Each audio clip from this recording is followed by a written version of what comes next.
Are you trying to understand all the steps involved in taking ownership and potentially selling an inherited property in Massachusetts? This video can serve as a helpful guide. Let's help you navigate the process. I'm Craig Power with Power Realty Advisors. This is one of two videos I have for you on the subject. We're going to go through more of the legal and real estate process here, and then I'll have for you part two, a separate video covering the tax implications, specifically capital gains taxes.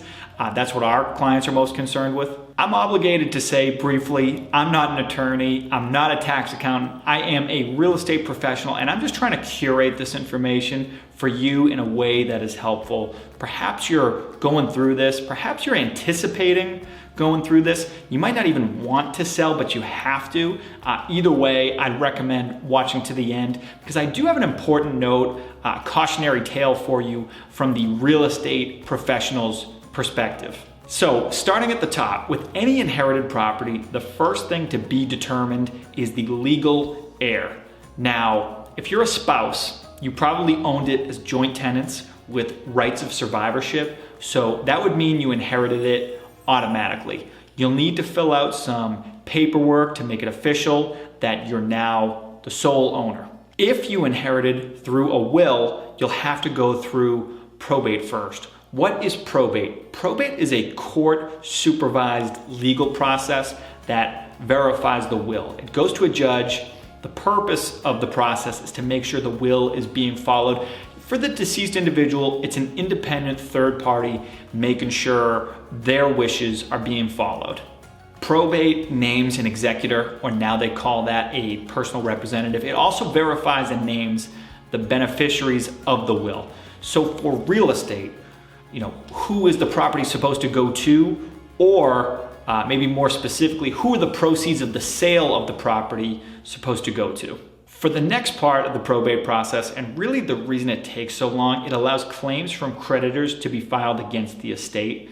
Conducting a probate in Massachusetts usually takes over a year because creditors have until a year after the death to come forward with their respective claims. An example of this would usually be debts or unpaid taxes. The IRS could hypothetically claim unpaid taxes against an estate. Lastly, probate distributes assets to the beneficiaries.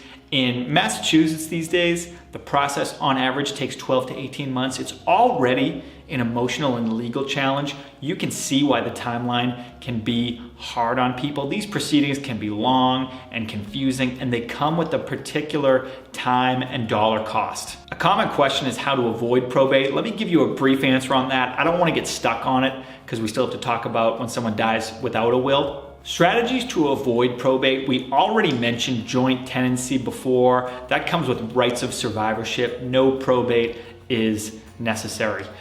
The other strategy, as I understand it, at least here in Massachusetts, you can create a living trust. Creating a living trust for your assets can help you avoid probate. You need to put together a trust document, which is similar to a will.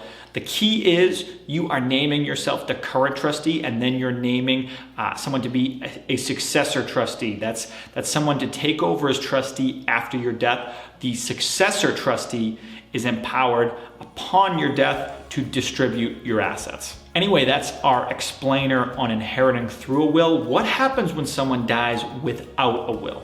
When someone dies without a will in Massachusetts, their assets will go to their closest relatives under state intestate succession laws. The laws of intestacy establish a specific order for the distribution of assets. Really, it begins with a surviving spouse and children are given priority, followed by other close relatives such as parents and siblings. If there are no surviving relatives, the assets may escheat to the state. Escheat, that's like one of those real estate exam vocab words. What it means is the state is actually receiving title to the property. So back on the real estate process here, if there is no will or the will has no power to sell, then the personal representative or the administrator of the will needs to ask the probate court to issue a license to sell real estate, a license to sell. This means that the court has made sure there are no debts or claims outstanding, and it's granting permission to sell the property. To obtain the license, you'll submit the signed sales contract, with the buyer and seller attached, and you'll provide a full detailed accounting of the estate, everything we just talked about. So this is where I'd have to insist, right? You really need, one, an experienced and energized real estate agent, someone who understands this process, and you need, just as important, a real estate attorney who is versed in this estate work. The real estate agent, they're gonna need to know how to properly set this up with the buyer side in order to maximize the value, to advise you through it, and to keep the deal under contract as we periodically jump through these hoops. Before I get into my one cautionary note, if this video has been helpful to you, please get in touch. I'm a real estate broker in the Boston and South Shore markets. If we can help you in any capacity, I would love to hear from you. Obviously, I take this very seriously, and I found this to be one of the #1 ways we can provide a real service and provide value to our seller clients. It's in these situations. If you are in Massachusetts, but outside of my personal coverage area, please get in touch as well, because we have broker relationships in your market, even on the commercial side. As long as you're in Mass, I have an agent I trust in your area, and I'd love to connect you with them. Often we can even work together and really do a great job for you. I'll leave a link to our in-state agent referral page in the notes somewhere. And here's what I wanted to leave you with. This is a cautionary tale for anyone going through this process where real estate is changing hands due to someone passing away. The real estate market is more cutthroat than you may think. Housing is a very big deal today. There are people that are willing to take advantage of your maybe lack of knowledge of real estate prices today, take advantage of a moment of weakness in your life. What I hear often, you may be a great distance away and not know that much about what's going on, and they want to key on that. There are hungry investors and savvy home buyers. You may be surprised how many people approach you about buying your property, trying to put together that elusive off-market deal. In fact, you can look online. There are professional real estate investors who openly talk about how all their best deals are probate deals. The truth is, they tend to offer 20% below what the actual value is.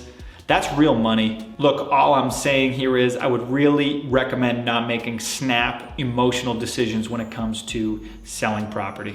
Thanks for watching. You can contact me anytime with your real estate questions. I am here to be a resource. Craig Power at Power Realty Advisors. Email me, craig@powerrealtyboston.com. Have a great day.